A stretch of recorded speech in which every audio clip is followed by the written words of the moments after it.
Kemudian setelah itu orang tua saya memindahkan saya ke Inggris. Ada hal nih, memelihara kuda dengan memelihara atlet istilahnya lebih mahalan kuda. Kuda, betul, betul, betul Mas, kan, Pak? betul. Iya. CS Bro Podcast, bro. Bismillahirrahmanirrahim. Assalamualaikum warahmatullahi wabarakatuh. Selamat siang, salam sejahtera. Om Swastiastu, Namo Buddhaya, salam kebajikan, Rahayu. Sahabat CS Bro, ketemu lagi dengan kita dan siang hari ini akan saya datangkan seseorang yang mempunyai peran besar di dalam dunia olahraga nasional. Dan sebelum kita simak, kita sampaikan dulu terima kasih kepada seluruh stakeholder yang telah mendukung acara ini, dan salah satunya endorsement dari CM Cahaya Mulia. Thank you for your endorsement this time. Dan kembali lagi sahabat CS Pro, di mana CS Pro Pickleball Foundation masih membuka uluran Anda, donasi Anda untuk menyampaikan seluruh rakyat Indonesia bisa bermain pickleball, karena pickleball easy and fun. Dan siang hari ini, kalau Anda tahu tentang dunia olahraga, kalau Anda berkecimpung di dunia olahraga, Anda pasti bisa menebak siapa yang akan hadir di CS Sports siang hari ini. Beliau adalah seorang yang tegas, namun beliau seorang yang cool, cinta perdamaian. Tidak panjang lebar, kita undang beliau. Siapakah dia? Bapak Marciano Norman, Ketua Umum KONI Pusat. Ya, selamat datang Bapak. Assalamualaikum warahmatullahi wabarakatuh. Waalaikumsalam warahmatullahi wabarakatuh. Mas Susilo, terima kasih undangannya. Apa kabar Bapak? Kehormatan buat saya bisa hadir dalam acara yang sangat-sangat baik ini. Oke Pak, kita santai saja Pak. Sebetulnya podcast ini kami siapkan untuk mengupas apa sih permasalahan-permasalahan olahraga di tanah air ini. Nah, kebetulan hari ini saya akan menguliti Bapak ini. Mohon izin ini, biar Bapak, saya yakin tidak semua pelaku olahraga tahu siapa Marciano Norman. Dan hari ini kita kupas satu persatu. Bapak, mohon maaf langsung saja karena saya tahu Bapak kesibukannya luar biasa, waktunya yang juga sangat terbatas. Saya ingin tahu ini Bapak, siapa sih Anda ini sebetulnya? Coba diceritakan kepada Sobat CS Pro dan para olahragawan di seluruh tanah air, siapa sebetulnya si Marciano Norman? Ceritakan dari kecil dulu Pak, monggo. Baik Mas Susilo, yang pertama kepada seluruh pemirsa CS Pro ini, saya Marciano Norman, saya lahir pada 28 Oktober 1954 di Banjarmasin. Banjarmasin, Kalimantan Selatan. Banjarmasin, Kalimantan Selatan. Kemudian ayah saya juga seorang prajurit TNI, ibu saya juga seseorang yang memang cinta olahraga. Kemudian dalam perjalanannya ya saya mengikuti orang tua berpindah-pindah dari Kalimantan Selatan ke Jawa Timur, kemudian kita pindah ke Jawa Barat. Ya. Saya selalu ikut, sehingga pada saatnya saya pernah sekolah dasar saya di Surabaya. Surabaya Pak ya? Di Surabaya, kemudian saya pindah ke Bogor, SMP sampai SMA kelas 1 saya di Bogor. Yap. Kalau di Surabaya itu sekolah saya namanya Santo Yosef ya, itu di Wonokromo. Ya, saya tahu itu Pak. Karena rumah saya Jalan Joyoboyo dekat situ, jadi jalan kaki kita. Kemudian saya pindah ke Bogor, saya SD, SMP saya di Mardiwana, Kemudian SMA sampai kelas 1 saya di SMA Regina Pacis. Kemudian setelah itu orang tua saya memindahkan saya ke Inggris. Saya tinggal bersama kawannya ayah saya. Sebentar Pak, saya potong sebentar Pak. Itu dibawa ke Inggris itu apa alasannya? Itu masih masa SMA? Apa alasannya dibawa ke sana? Untuk kuliah atau bagaimana ini Pak? Sebetulnya saya baru kelas 1 SMA. Kelas 1 SMA. 1 SMA, tetapi kebetulan pada saat itu ayah saya membawa ibu dan adik saya ke Amerika. Yeah. Tetapi saya dititipkan ke kawannya ayah saya, seorang pelatih judo di London. Oke. Sehingga saya tinggal di rumah itu pada saat kegiatan-kegiatan harian jalan biasa, tapi setelah makan malam ya kita dibanting terus ya, karena di situ juga ada tempat latihan ya. Itu yang pertama. Itu pada saat saya di London. Kemudian dari London itu saya dimasukkan ke boarding school. Boarding schoolnya itu di Isle of Wight. Isle of Wight itu kalau di dalam peta itu di dekat Portsmouth, Southampton itu ya. Klub-klub sepak bola semua itu. Kemudian Isle of Wight ini dulu sangat terkenal karena dulu zaman seumuran kita ini The Beatles tuh pernah manggung di sana gitu ya. Saya tinggal di boarding school di sana. Jadi ya beda Mas, asrama sekolah di satu pulau terpencil begitu ya, kita dididik gitu ya terus gitu. Tapi alhamdulillah ternyata saya satu kamar sama teman saya orang Korea yang pindah ke Brunei, karena dia pindah ke Brunei karena dia nggak mau ikut wajib militer, tapi teman saya itu namanya Yukahi itu dia adalah juara dunia taekwondo junior. Juara dunia taekwondo junior. Sehingga pada saat saya sekamar sama dia itu, kalau setelah belajar malam saya disuruh ikut sama dia, kamu ikuti saya semua gerakan-gerakannya. Tapi yang melatih saya adalah seorang juara dunia taekwondo. Tapi sudah nggak dibanting-bantingin? Enggak. Kalau di London saya dibanting habis karena itu di judo gitu ya Mas ya. Terus kemudian sebelum ini olahraga saya itu memang ayah saya itu pencinta olahraga. Beliau senang sama petinju terutama. Makanya beliau ngasih saya nama Marciano, Norman Sasono itu ayah saya. Beliau ngasih saya nama Marciano karena di zaman beliau juara dunia tinju kelas berat itu adalah Rocky Marciano. Oh, si Rocky itu. Itu Rocky Marciano. Jadi ayah saya mungkin keinginannya mudah-mudahan anak saya jadi petinju. Karena saya nggak bisa jadi petinju, maksud saya tidak jadi petinju, saya jadi tentara. Tapi Mas ceritanya tadi kembali ke ayah saya. Ayah saya itu seorang pencinta olahraga.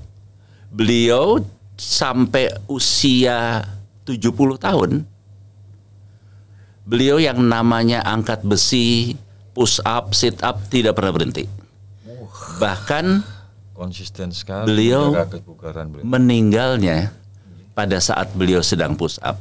Jadi pas dia push up lagi di bawah itu Mas ternyata serangan jantung ya.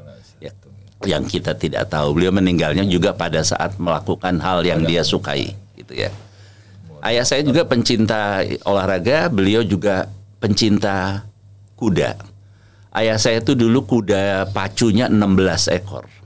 Waduh. Kuda pacunya 16 ekor dan saya dari kecil saya adalah joki kuda pacu. Jadi kuda-kuda pacuan itu jokinya saya sendiri sama adik saya gitu loh. Kemudian di dalam persiapan kita di kandang-kandang kuda di Bogor itu Mas, namanya di Tanah Sareal itu ada seorang pemilik kuda juga, putrinya yang suka naik kuda. Jadi saya ketemu istri saya tuh di kandang kuda. Karena istri saya itu juga joki kuda. Saya juga joki kuda gitu. Jadi kita joki kuda pacu gitu ya. Karena ayah saya tuh anaknya hanya 2 dan laki semua. Jadi beliau sangat tertarik itu ngelihat ada anak perempuan berani naik kuda ini, wah langsung dideketin ya. Ayah saya juga senang kalau saya deket sama itu. Dan akhirnya kita sampai kita menikah kan gitu. Dan hobi kuda itu sampai hari ini masih terus berlanjut. Karena apa? Anak saya juga pernah jadi atlet nasional berkuda. Pak, sebentar Pak, saya potong Pak. Padahal nih memelihara kuda dengan memelihara atlet istilahnya lebih mahalan kuda. Betul Betul Mas, kan, Pak? betul. Iya. Memelihara kuda sangat mahal gitu ya. Iya. Tetapi karena apalagi yang Mas bilang dari aduh, kecil gitu ya kita gini. Kemudian akhirnya karena kita memang kehidupan kita ini pencinta kuda, suami istri saya dan istri saya dan anak saya pencinta kuda, kami punya yang namanya Adria Pratama Mulya Equestrian Center yang ada di Tangerang, di Balaraja. Di Balaraja. Tempat ini pada saat Asian Games 2018 digunakan sebagai venue-nya untuk modern pentathlon. Dan dari kegiatan kita yang sama-sama ini, Mas, istri saya ya alhamdulillah hari ini beliau adalah ketua umum PP Pordasi. Jadi gitu ya. Jadi terus sebelum lagi yang tadi saya harus sampaikan juga, kalau ibu saya itu adalah atlet Anggar. Jadi ibu saya dulu atlet DKI pada PON ke-7 di Surabaya. Tahun 69 kalau nggak salah itu, kalau sekitar tahun segitulah 69-an gitu. Jadi kami sebetulnya ya memang dari keluarga yang cinta olahraga gitu. Dan sampai sekarang olahraga kami ya saya sampai hari ini saya juga masih berkuda, saya masih berenang juga. Saya oke Pak. Saya masih terkritik dengan tadi begitu Bapak dikirim oleh orang tua Dani ke sana. Itu sebelum kenal ibu ini ya, ya. Oh sudah. Oh, karena sudah. saya jadi joki kuda itu kan saya SMP. Oh masih SMP dari SMP ya berarti. Oke. Sekarang saya tertarik. Selama berapa lama Bapak di 4 tahun. 4 tahun di sana, sekolah juga boarding di sana gitu. Kemudian, nah ini sedikit nih, biar tahu nih Bapak. Karena kita banyak atlet kita harus men-encourage atlet-atlet kita supaya berpola pikir yang visioner, pandangan ke depan untuk menjadi seorang atlet. Sebelum kita lanjutkan Pak, bisa disampaikan satu kalimat untuk atlet-atlet. Karena Bapak sudah merasakan bagaimana istilahnya kalau kita sekarang nyambutnya training camp ya Pak ya. Di sana Bapak digembleng di sana dan pasti ada sebuah perbedaan yang luar biasa di antara environment lingkungan yang ada di Indonesia dengan lingkungan yang ada di luar. Nah, ini mungkin diberikan satu clue kepada atlet-atlet kita, Pak. Bagaimana caranya berprestasi? Bagaimana cara mendapatkan sebuah medali? Monggo, Pak. Pada para atlet-atlet kita, saya selalu menyampaikan patriot olahraga itu adalah pejuang-pejuang di masa damai. Sehingga setiap tetes keringat atlet itu untuk bangsa dan negaranya, untuk merah putih. Catet itu ya. Oleh karenanya kita pengurus cabur Komite Olahraga Nasional Indonesia, kita ini semua ada untuk mengantar atlet-atlet itu meraih impiannya menjadi juara dunia. Oleh karenanya satu kehormatan buat saya bisa memberikan segalanya untuk memotivasi mereka, memfasilitasi mereka, mendorong mereka. Insya Allah mereka akan jadi anak-anak kebanggaan Indonesia. Amin. Untuk amin. itu semua. saya selalu berharap jadilah atlet yang betul-betul menjaga kebugaran tubuhnya, harus disiplin, dan dia juga harus merasa bahwa masyarakat Indonesia ini mendoakan dia untuk bisa meraih prestasi tertinggi dan mengangkat harkat martabat bangsa Indonesia. Amin, amin. Terima kasih Pak. Itu luar biasa pesan yang disampaikan oleh Bapak Marsiano Norman untuk para atlet-atlet Indonesia. Iya, setiap tetes kalian yakin itu hanya untuk sang merah putih. Gitu. Oke Bapak, kita lanjut ini. Silakan. Ya. Kita senang. Nah, oke, santai saja tadi.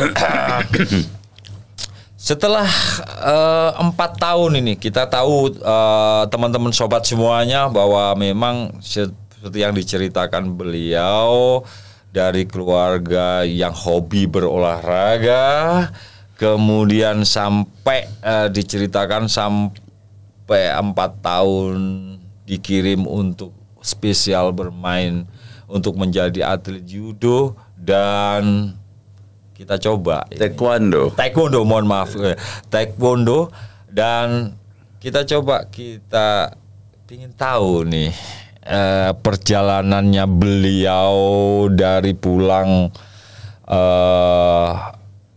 mempelajari taekwondo selama 4 tahun, kembali ke Indonesia, kemudian ujuk-ujuk kita juga nggak tahu kisahnya menjadi seorang letnan jenderal. Nah, kisahnya seperti apa? Kita kupas ini dari sekarang. Bapak silakan. Ini para sobat CS Pro ini semuanya adalah pelaku olahraga, praktisi olahraga, pemerhati olahraga. Tapi saya yakin mereka tidak semuanya tahu siapa ketua KONI kita. Dan kesempatan hari ini, silakan Bapak, kita masih ada waktu sedikit. Bapak bisa ceritakan kepulangan dari Inggris sampai di Indonesia, sampai Bapak berkarir di militer. Monggo. Jadi sebenarnya Mas, saya oleh orang tua saya itu dikirim ke Inggris, sekolah di sana. Untuk selanjutnya, saya waktu itu diharapkan bisa masuk ke sekolah yang berkaitan dengan aircraft engineering. Waktu itu saya disiapkan untuk sekolah itu. Tapi karena selama 4 tahun itu saya juga tidak pernah pulang ke Indonesia. Jadi saya pada saat liburan saya bekerja, saya saat ini terus semua saya kerjakan. Saya baru pulang ke Indonesia.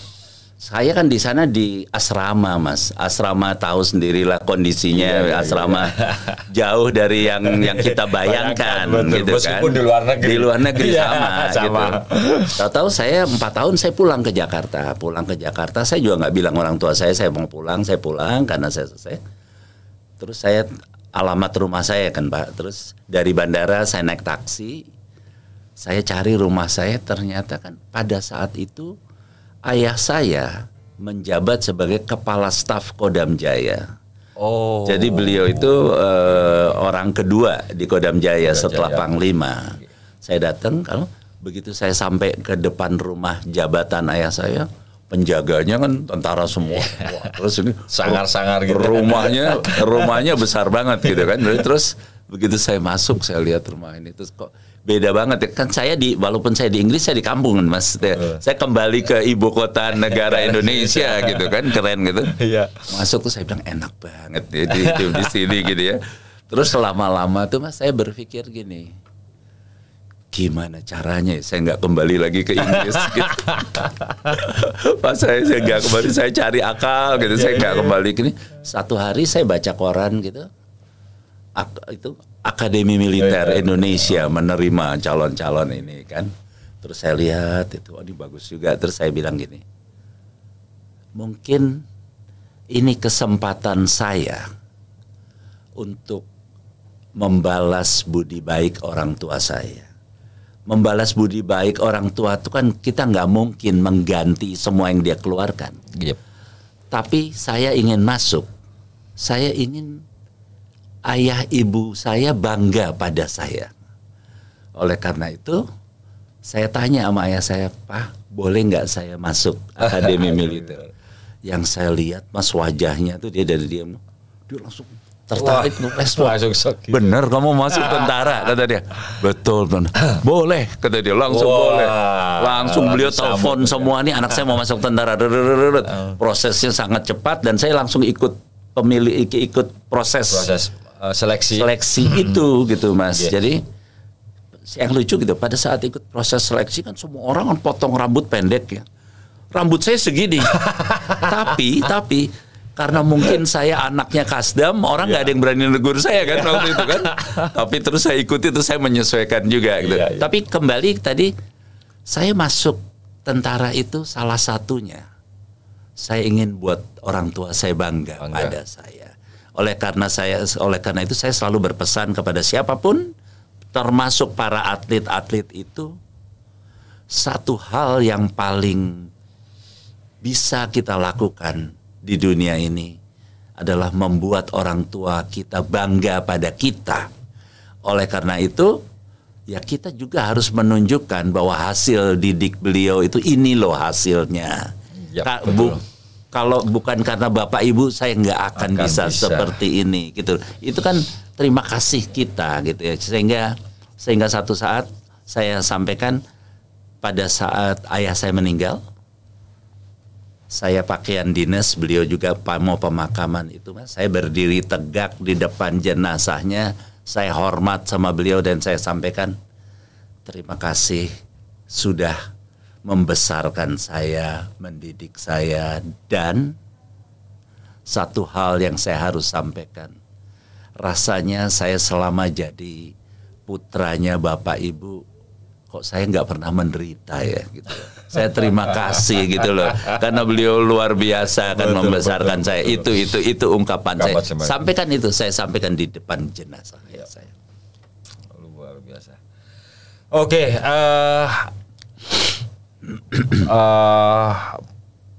Pak Marsiano, kalau saya melihat buku yang Bapak ciptakan ini, kemudian dengan apa yang Bapak ceritakan, mungkin nanti ada tim Pak yang bisa bikin biografinya Marsiano Norman dengan cerita-cerita yang cerita-cerita yang sangat istilahnya membanggakan orang tua, dan bagaimana perjuangan terpisah dengan orang tua. Pasti itu banyak lah yang perlu dimasukkan, kisah-kisah nyata selama pengasingan istilahnya 4 tahun yang di kampung balik ke Jakarta. Apa karena memang di Indonesia memang negara paling enak untuk hidup Pak di antara negara yang lain? Iya, menurut saya seperti ini Mas. Orang selalu bilang kita di Jakarta itu susah ya. Saya selama tugas juga udah pindah kemana-mana Mas. Saya dulu dandimnya saja saya di Timur Timur, dan remnya saya di Kalimantan. Terus saya pernah ini, tapi saya terus bilang sama kawan-kawan saya, apapun kesulitan kita di Jakarta, Jakarta masih tempat yang paling enak. Jakarta never die. 24 hours pokoknya. Betul. Oke Bapak. Nah, kisah selanjutnya nih. Kira-kira tahun berapa Bapak meminang si tadi Kuda tadi Pak? Kira-kira kami menikah tahun 1981. Ada sesuatu nggak Pak yang artinya membutuhkan effort untuk mendapatkan sang ibu? Ibu bisa disaksikan ini kesaksian Bapak ini ya. Pasti kita berusaha meyakinkan. Nah, effortnya di mana? Effortnya di mana? Bahwa saya adalah figur pilihan yang tepat lah untuk mendampingi selama hidupnya, gitu ya. Saya rasa itu kebetulan kami hobinya sama. Itu pasti merekatkan. Kemudian kami berdua juga sama-sama anaknya tentara, gitu lah. Itu juga lebih mendekatkan lagi. Chemistry-nya sudah mulai ketemu di situ ya Pak. Ya kita saling melengkapi, kita saling menutup lah gitu, kekurangan yang lain gitu ya. Kalau saya tanyakan Ibu, rayuan apa yang membuat Ibu jatuh ke pelukan Pak Norman gitu? Ternyata Bapak tidak mau mengungkapkan itu Bu di sini. Oke Pak, itu hanya intermezzo supaya kita santai lebih ringan aja. Nah, setelah Bapak masuk di dalam dunia militer, saya yakin pasti seorang militer itu pindah dari tempat lain ke tempat lain. Akhirnya Bapak bisa di tahun 2019 sampai 2023 Bapak bisa muncul di garisan terdepan dan Bapak bisa memenangkan sebagai ketua umum KONI periode dahsyat itu, di mana itu membutuhkan suatu perhatian lebih untuk menegakkan kembali, mengibarkan kembali KONI. Nah, sebelum saya tanya yang apa yang mendorong Bapak pada saat itu sehingga saya harus tampil, silakan Pak. Jadi ini sangat terkait ya. Sebelum ini saya 2 periode ketua PBTI Taekwondo Indonesia. Saya 2 periode. Jadi pada saat pertama saya jadi ketua PBTI itu jabatan saya Panglima Kodam Jaya.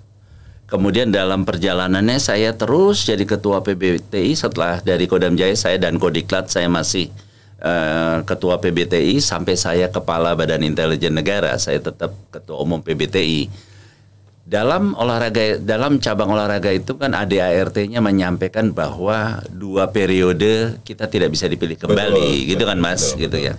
Pada saat itu beberapa orang teman-teman saya dari luar negeri pun, dari Malaysia, dari Thailand, menyampaikan, Marsiano, kamu membawa taekwondo Indonesia ini sudah bagus loh, sudah maju, sangat maju.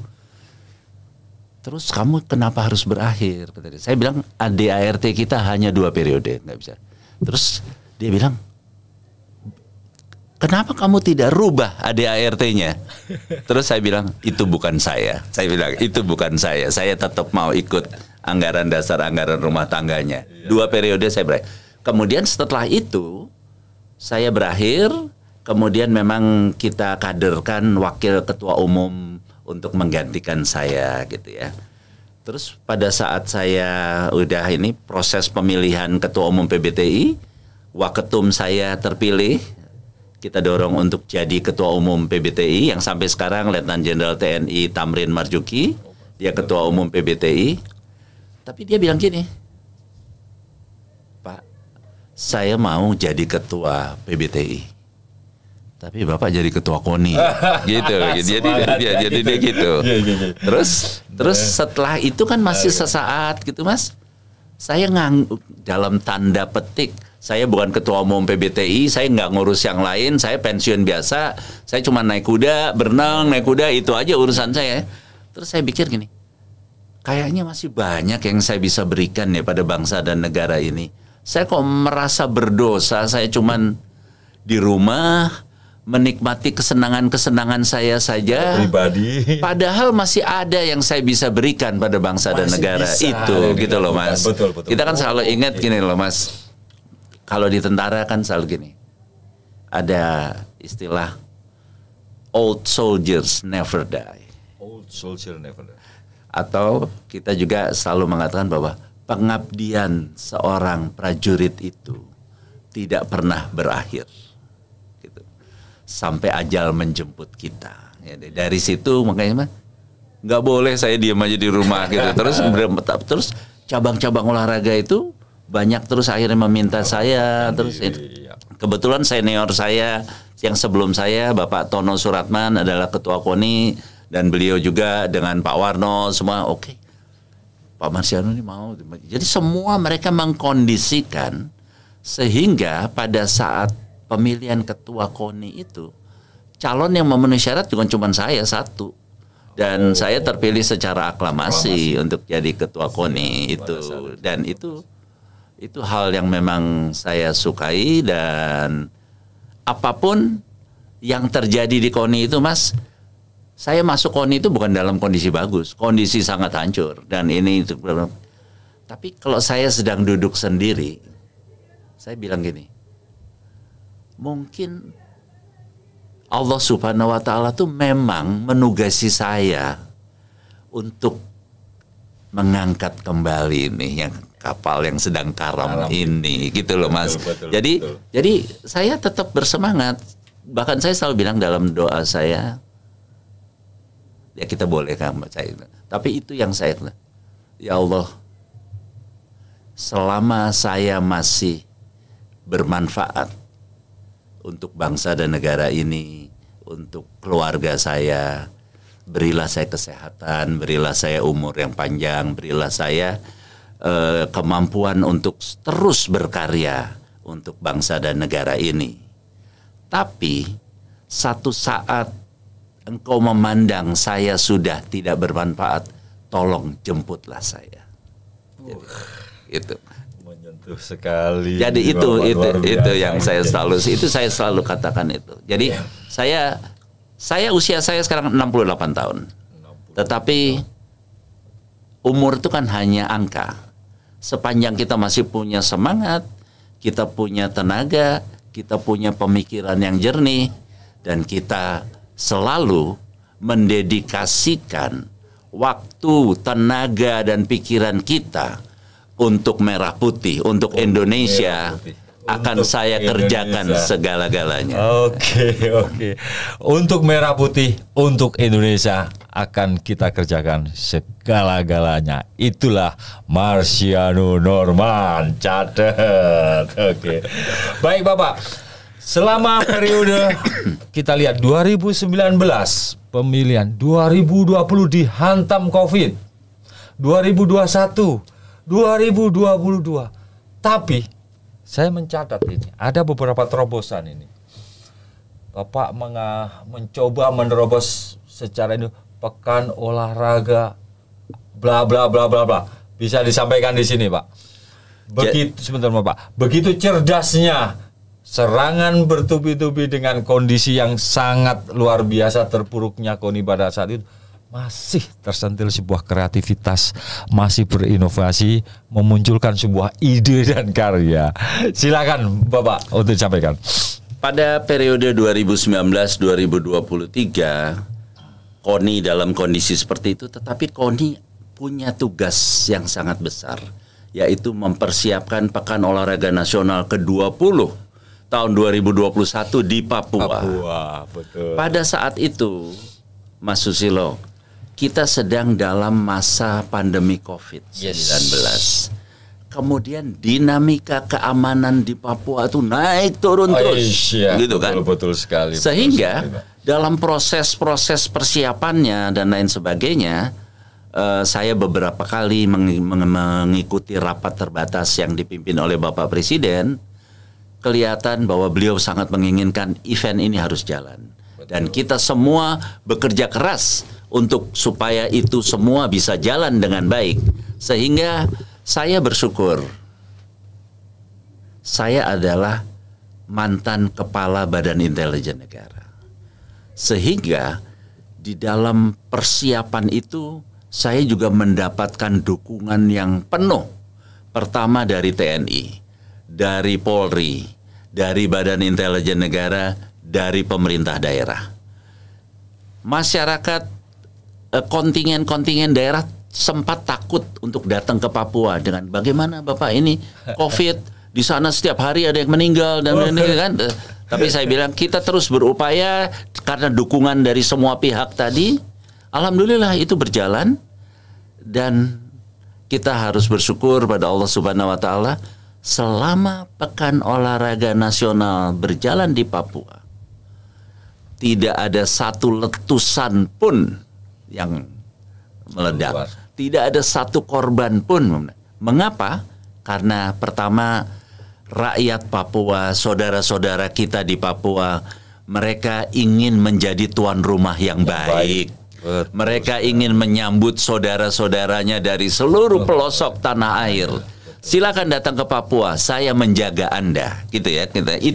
Itu yang membuat kondisi itu semua berjalan dengan bagus. Sangat gitu kondusif. Kan? Sangat kondusif dan PON itu berjalan bagus dan saya selalu mengatakan Pekan Olahraga Nasional ke-20 2021 itu adalah masa kebangkitan bangsa Indonesia dari masa yang sangat sulit ini. Bahwa di dalam kondisi pandemi COVID, dinamika keamanan seperti itu, Indonesia mampu menyelenggarakan Pekan Olahraga Nasional yang membanggakan. Luar biasa itulah Indonesia sebetulnya memang kuat, dengan bersatu akan lebih kuat kembali. Dan yang ini Pak, tentang program Pekan Olahraga Bela Diri atau apa itu? Nah gini, Ini KONI gimana itu itu, Pak? kan kita dapat tanggung jawabnya menyelenggarakan Pekan Olahraga Nasional itu 4 tahun sekali. 4 tahun sekali. Jadi kayak abis kemarin di yang multi event ya, multi event nasional, ya. itu adalah PON. 4 tahun sekali. Yap. Terus kita berpikir kalau kita hanya 4 tahun sekali ya kita memang agak sulit ya. Oleh karena itu KONI ini kan membawahi 72 cabang olahraga. Mengapa kita tidak bekerja sama dengan pimpinan cabang olahraga? Pertama yang kita gagas adalah menyelenggarakan Pekan Olahraga Bela Diri Nasional. Di mana saya bersama 16 pimpinan cabang olahraga bela diri kita bersepakat untuk membuat satu event multi event bela diri nasional gitu ya. Jadi rencananya di satu kota yang sementara ini adalah Solo, nanti 16 cabang olahraga itu semua ada kejuaraan di sana. Bersamaan dengan itu kita bisa juga pimpinan cabang olahraga, Bapak apakah bisa ini sekaligus kami jadikan kejuaraan nasional? Bisa. Apakah bisa ini juga menjadi babak kualifikasi PON? Bisa gitu ya. Jadi kan dari sisi ininya Mas efisiensinya juga terdapatkan. Ini di luar multi event PON ya Pak? Ya, di luar PON. Ya, kita bela diri. Ya, khusus bela diri. Ya. Terus kemudian kita sedang mencoba menggagas menyelenggarakan Pekan Olahraga Nasional untuk remaja. Untuk remaja karena apa? PON remaja ini penting karena di atasnya itu ada Youth Olympic. Yes, right. Jadi kita siapkan atlet-atlet muda kita untuk dia bisa tampil di Youth Olympic. Karena begitu dia juara Youth Olympic, langkah dia untuk jadi juara Olimpiade itu sudah terlihat gitu loh Mas. Olimpian sudah. Ya, jadi Olimpiade udah kelihatan gitu. Betul. Itu Pekan Olahraga Nasional remaja. Kemudian kita mencoba juga melihat kita ini kan ada Asian Beach Game. Nanti ada ANOC World Beach Game di Bali gitu. Tingkat nasionalnya nggak ada. Mari kita membuat Pekan Olahraga Pantai Nasional. Jadi semua kaitan olahraga pantai itu kita masukkan di situ. Terus satu lagi kita juga ingin menggagas satu Pekan Olahraga Indoor Games yang nasional. Jadi beberapa cabur yang indoor tuh kita jadikan satu. Sekarang Mas dengan saya lemparkan itu, pertama kan Solo yang ini. Kota-kota itu udah mulai ini ke KONI. Kami siap jadi tuan rumah, kami siap jadi tuan rumah, kami siap. Karena itu akan membantu pertama meningkatkan sport industri kita. Betul. Yang kedua, sport tourism kita juga naik di situ. Dan event ini banyak. Mas penting kita mengajak bangsa kita yang besar ini. Jangan hanya kita bangga karena 275 jutanya, tetapi 275 juta itu yang dimulai dari keluarga yang senang berolahraga, kemudian mereka jenjang-jenjangnya semakin baik, kesejahteraan pelaku olahraga semakin baik, insya Allah kita akan menjadi bangsa yang punya daya saing yang kuat.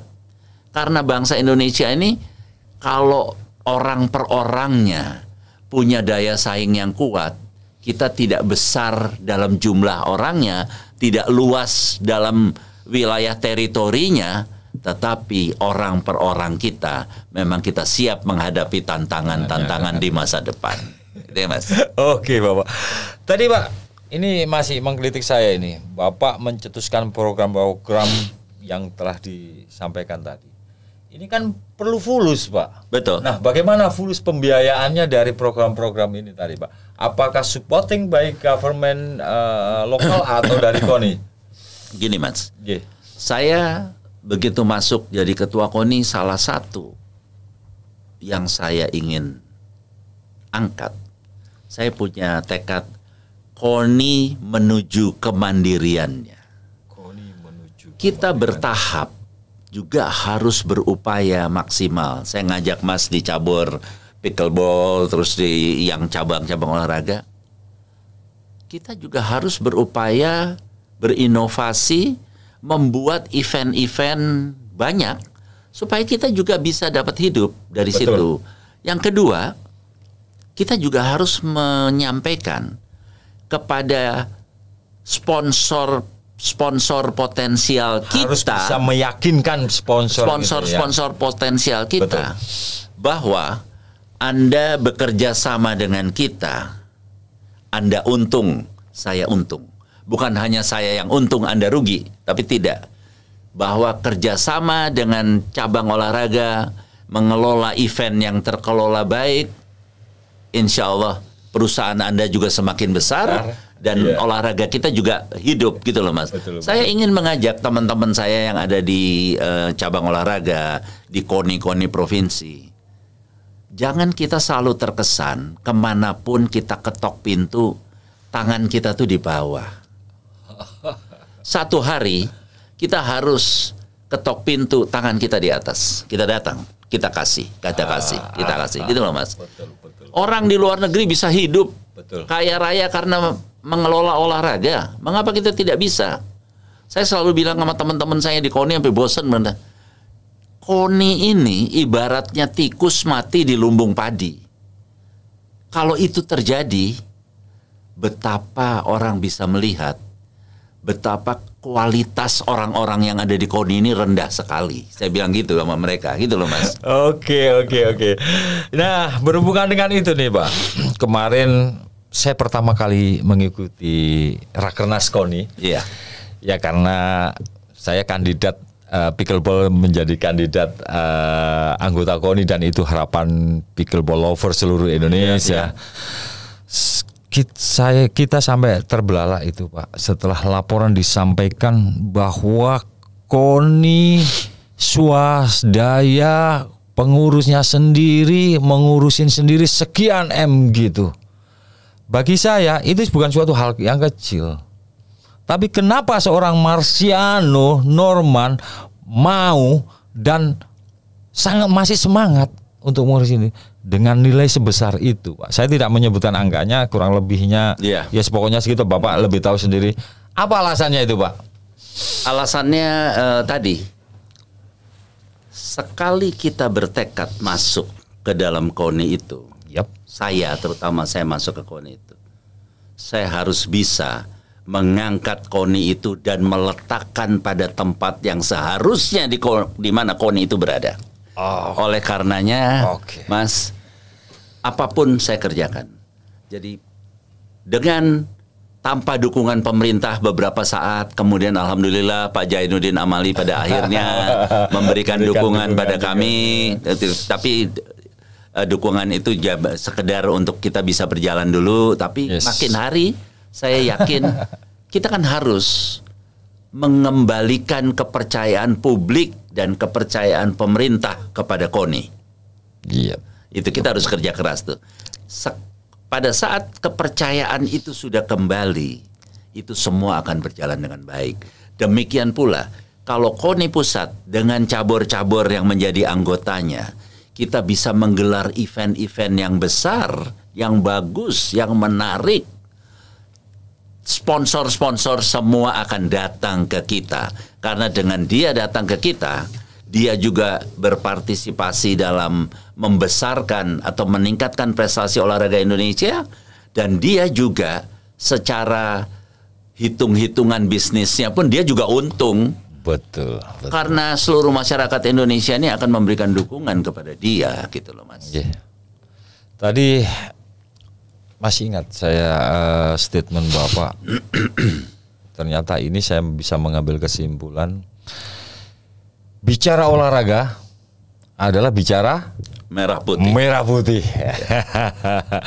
Olahraga pemersatu bangsa. Itulah moto dari Bapak Marciano Norman, gitu Pak. Ya, tadi saya tertarik Pak, yang sponsor. Ya. Saya kebetulan hari ini saya bertemu Bapak, saya laporkan juga bahwa pickleball itu kita 2022 sudah menjadi tuan rumah World Pickleball Championship. Dan luar biasa. Dan kita sudah melahirkan juara dunia. Namun karena belum diakuin KONI, semuanya swadaya sendiri, mandiri sendiri. Kita semuanya kita support sendiri. Dan di tahun ini Bapak, besok bulan Mei, 31 Mei ini kita sebagai tuan rumah Indonesia Open. Iya. Yang akan dilakukan di UNJ. Dan di bulan September World Pickleball Championship di Bali kembali. Oke. Karena tahun lalu kita sukses, kita disupport, kita disuruh sebagai tuan rumah. Saya sebagai sajen nggak ada kata no. Sini saya ambil aja, sini. Akhirnya September kita menjadi tuan rumah kembali untuk World Pickleball Championship di Bali. Oke Bapak, waktu tidak panjang. Yang terakhir. Ini saya dengar-dengar dan kemarin sudah sepakat nih para cabur mendukung Bapak kembali di periode kedua. Bisa disampaikan kesiapan Bapak? Nggak apa-apa lah. Kesempatan ini akan kita sampaikan ke seluruh teman-teman cabur. Ini loh Bapak Marciano Norman yang akan siap untuk melanjutkan periode kedua sebagai ketua umum KONI. Nah, bagaimana kesiapan dan kesanggupan Bapak? Pertama tentunya saya mengucapkan terima kasih ya dan penghargaan yang setinggi-tingginya kepada pimpinan cabang olahraga yang hampir setiap hari sekarang datang ke KONI menyerahkan surat dukungan. Hari ini saya menerima dari Senam. Sudah berapa yang kemarin terakhir di Borobudur 54-an. Sekarang udah berapa ini, Pak? Sudah lebih dari itu. Lebih dari itu. Kemudian dari KONI provinsi juga. Insya Allah saya akan mendapatkan 38 KONI provinsi, yaitu 100% itu. 100% sudah. Itu kehormatan untuk saya. Selalu bilang gini, Mas. Kembali tadi. Bicara olahraga, bicara merah putih. Olahraga itu pemersatu bangsa. Oleh karena itu, saya mengajak semua pemangku kepentingan dalam olahraga itu, kita bersatu. Mari kita jadikan, kita bersatu, kita harus bersama menjadi garda terdepan pemersatu bangsa Indonesia ini. Jadi di dalam olahraga itu kita harus menjadi contoh bagi bangsa kita, bahwa kita, kalau kita bersatu, kita kuat gitu ya. Dan terkait dengan harapan saya menjadi ketua umum KONI masa bakti 2023-2027, saya memohon ridho Allah Subhanahu wa taala dan silakan, saya Pak mention di kamera ini, Pak. Saya memohon ridho Allah Subhanahu wa taala apabila saya mendapat kepercayaan untuk memimpin KONI masa bakti 2023-2027. Kepercayaan pemangku olahraga kepada saya itu adalah kehormatan saya. Saya akan pertaruhkan segalanya untuk meningkatkan prestasi olahraga Indonesia.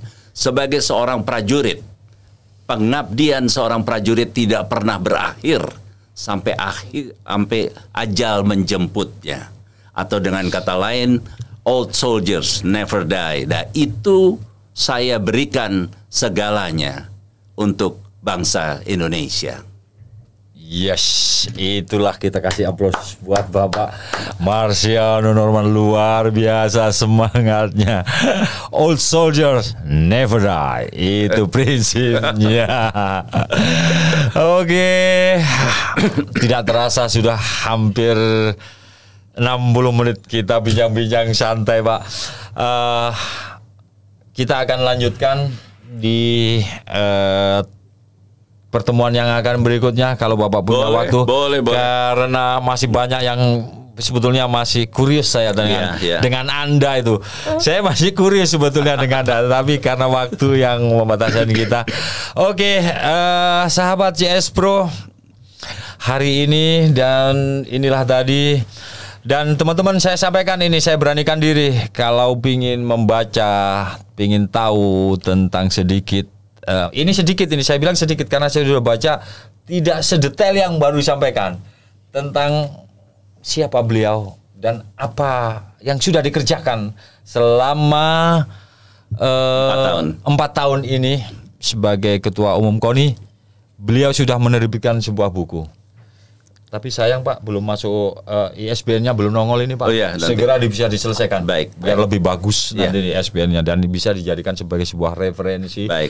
Terutama saya kebetulan saya juga mengajar sejarah olahraga. Ya. Ini salah satu buku juga bukti otentik yang bisa saya sampaikan ke Terima mahasiswa kasih. untuk pengetahuannya. Terima kasih. Kemarin saya dikasih Mas Dito ini. Ya. Oh, saya sangat bangga sekali. Oke, saya jadikan referensi ini kalau begitu. Terima kasih.